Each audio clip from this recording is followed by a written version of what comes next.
یا تو کوئی سسٹم ہو, کسی ایک جگہ مجھے سسٹم دکھا دیں کہ جس سسٹم میں گورنمنٹ نے تمام اداروں کو ایک جگہ پر کنسنٹریٹ کر دیا ہو کہ یہاں آئے گا, اور جس علاقے میں, چونکہ ان کے پاس تو سارا ڈیٹا ہے نا, پٹواریوں کے پاس سارا ڈیٹا ہے کہ کس علاقے میں کون لوگ جو ہیں وہ بستے ہیں, اور ان لوگوں کو خوراک ہم یہاں سے چینلائز کریں گے. چینلائز کرنے کا کوئی سسٹم ہو کہ یہ کشتیاں ہیں, آپ فرض کریں یہ 50 گھروں پر مشتمل ایک ڈیرا ہے, یہ 200 گھروں پر مشتمل ایک دیہات ہے جو پانی میں پھنسا ہوا ہے, ہم آپ کو یہ فیسلٹیشن پرووائڈ کریں گے, لاجسٹک جو پانی کے اندر ہے, اور آپ جو ہے وہ اپنی غذا. تو این جی اوز بھی جو فنڈ کرنا چاہتی ہیں, جو فیسلٹیٹ کرنا چاہتی ہیں, سوائے وہ جن کا گراؤنڈ نیٹ ورک ہے, ٹھیک ہے, مثلا مجلس عبادت کا ہو جائے گا, الخدمت کا ہو جائے گا, امامیہ اسٹوڈنٹس کا ہو جائے گا, وہ گراؤنڈ نیٹ ورک ہے ان کا, اس سے ان کو فیڈ بیک مل رہا ہوتا ہے, اور وہ گراؤنڈ نیٹ ورک کے ذریعے سے لوگ. لیکن جو ایک بندہ باہر سے کچھ لے کے آیا ہے غذا خوراک سن کر, تو وہ اس کے پاس تو کوئی میکینزم نہیں, وہ وہیں بند کے اوپر کھڑا ہوگا, وہیں چیزیں ڈسٹریبیوٹ کرے گا اور وہیں چلا جائے گا. اور وہاں کون ہے, بدقسمتی سے خانہ بدوش فیملی زیادہ بیٹھی, وہ وہیں سے چیزیں لیتے ہیں, اپنے جا کے جھگیوں کے اندر رکھتے ہیں, دوبارہ وہیں پہ آ کے کھڑے ہو جاتے ہیں, اور لوگ جو ہے وہ یہی سمجھتے ہیں کہ یہ خود مستحق ہیں, اور یہی لوگ ہیں وہ. یہ لوگ بڑے جو زمیندار لوگ ہیں نا, وہ 1 ایکڑ یا 2 ایکڑ کا مالک بھی اگر ہے نا, وہ بڑے ڈگنیٹی فل لوگ ہیں, یہ دینے والے لوگ ہیں, وہ کبھی بھی کسی کے اوپر ڈیپینڈنٹ نہیں رہے, ان کے پاس غذا اپنی ہے, خوراک اپنی ہے, بیسک جو زندگی کی لیونگ کی ضروریات ہے وہ ساری وہ خود اپنی زمین سے پوری کرتے ہیں. دودھ ان کے پاس اپنا ہے, گوشت ان کے پاس اپنا ہے, انڈے ان کے پاس اپنے ہیں, اور اسی طریقے سے فصلیں ان کے پاس, گندم اپنی. اب تو کچھ بھی نہیں. اب جب یہ کیفیت ہے تو ان کی ڈگنیٹی کو بھی مد نظر رکھنا ہے نا, کوئی میکنزم ایگزسٹ نہیں کرتا ہے, یہ بھی میں کلیئر کر رہا ہوں, ٹھیک ہے. یہ بھی میں نہیں کہتا کہ مطلقاً نہیں پہنچی, لیکن میں یہ کہہ رہا ہوں کہ بہت بڑا پورشن ایسا ہے کہ جو ان ایڈریسڈ ہے, اور جن کا بنیادی جو غذائی ضروریات ہے وہ وہاں ان تک نہیں پہنچی, ان کو راشن بھی نہیں پہنچائے گا, ان کو خوراک بھی نہیں پہنچائے گی. خوراک کا ہے نا کہ آپ کھانا بناتے ہیں اور وہاں پہنچا دیتے ہیں, اور راشن ہے کہ جس سے وہ آئندہ کے لیے کئی دن جو ہے وہ اپنی ضروریات پوری کر سکتے ہیں. تو وہ دے آر ان کرائسس, اور یہ کرائسس ایکسپینڈ ہو رہا ہے. اب آپ دیکھیں, ابھی ایک کچھ اسٹریٹجک بحثیں ہیں, کٹس آپ نے کہاں لگائے اور کیوں لگائے ہیں, اور کٹس کے اندر ترجیحات آپ کی کیا تھی کیا نہیں تھی. پھر جب اس پہ بھی شکایت آتی, جی بہت بڑا مسئلہ ہے یہ. خود یہ ایک بات, خود یہ فینامنا میں مجھے کبھی سمجھ میں نہیں آیا کہ آپ جب بھی بات کریں آپ کے فلاں شہر کو بچانے کے لیے, بھئی شہر کو بچانے کے لیے ان کے پاس کوئی انہیرنٹ رائٹ ہے کہ آپ نے شہر بچانا ہے اور دیہات ڈبونے ہیں. غذا خوراک تو اس دیہات کے لوگوں نے آپ کو پرووائڈ کرنی ہے, ان کو ڈبونا کیوں ہے؟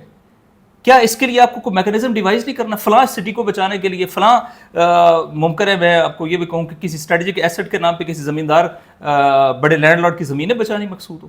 تو یہ ساری چیزیں آن گراؤنڈ ہیں, اس کے اوپر کوئی نیشنل کمیشن کی ضرورت ہے. یہ سندھ میں کیوں فلڈ نہیں ہے, یہ جہلم میں کیوں فلڈ نہیں ہے, یہ فلڈ جو ہے وہ پاکستان کے جن ایریاز کے اندر اس وقت زبردست ٹیریٹوریل رینز ہوئی ہیں ان کے اندر نہیں ہے, جو سندھ کو لیڈ کرتے ہیں, مثلاً جہاں ہمالین پلیٹیو ہے وہاں نہیں ہے.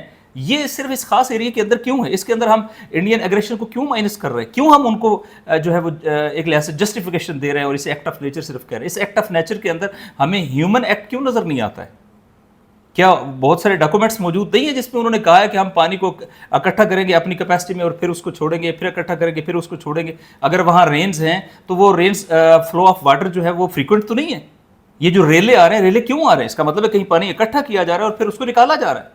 اس کے خلاف آپ کے سٹیپس کہاں ہیں, اقدامات کہاں ہیں؟ تو سوالات تو اور بھی ہیں, لیکن نیچلی سطح کے اوپر اس وقت یہ ہے کہ کم از کم ابھی تک پنجاب میں 1 کروڑ کی پاپولیشن متاثر ہے.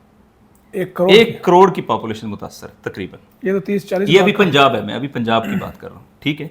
اب اگر یہ پاپولیشن جو ہے 3 دریا آپ کو دیکھیں نا, دیکھو بڑے زبردست اہم ایریاز ہٹ ہو گئے. آپ کا راوی ہے, آپ کا ستلج ہے, آپ کا جو ہے وہ چناب ہے. چناب 2 لارجسٹ ریور ہے, ٹھیک ہے, اور اس کا بیسک بہت بڑا ہے. اور پھر یہ کہ ابھی آپ دیکھیں, ابھی آپ جنوبی پنجاب کے اندر ہیں. جنوبی پنجاب میں میری رات جو ڈیٹیلز میں بات چیت ہوئی ہے جلال پور کے حوالے سے, پھر ملتان, شیر شاہ, یہ سارے علی پور, مظفر گڑھ, یہ علاقے اس وقت بدترین بحران کی زد پہ ہے.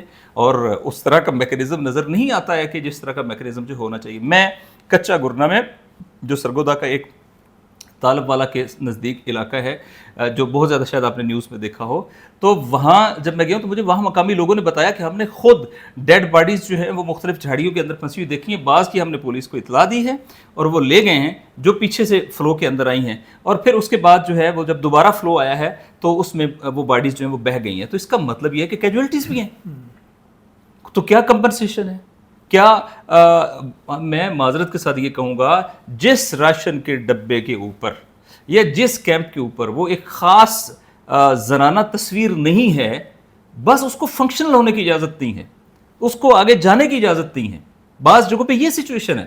یہ ہم لوگوں نے دیکھی ہے. یہ دیکھیں انہوں نے 144 کے تحت کہا ہے کہ جتنے بھی کوئی بھی ادارہ کرنا چاہے گا وہ پہلے ہم سے آ کے پرمیشن لے گا، یہاں پہ اپنا ڈیٹا پرووائڈ کرے گا، اور یہاں سے صرف ایک خاص سسٹم کے تحت، جیسے گجرات کے اندر 144 نافذ کیا گیا. کس لیے نافذ کیا گیا؟ میں نے خود دیکھا بھی ہے. تو یہ ایک سچویشن تو ہے جہاں جس کا بس چلتا ہے، ٹھیک ہے. اور کہا گیا ہے لوگوں کو کہ آپ جو ہے وہ لوگوں کو بندوں کے اوپر یا ان کی جگہوں کے اوپر آپ جو ہے وہ فیسلٹیٹ نہیں کریں گے، کوئی اور بینر لگ جائے گا.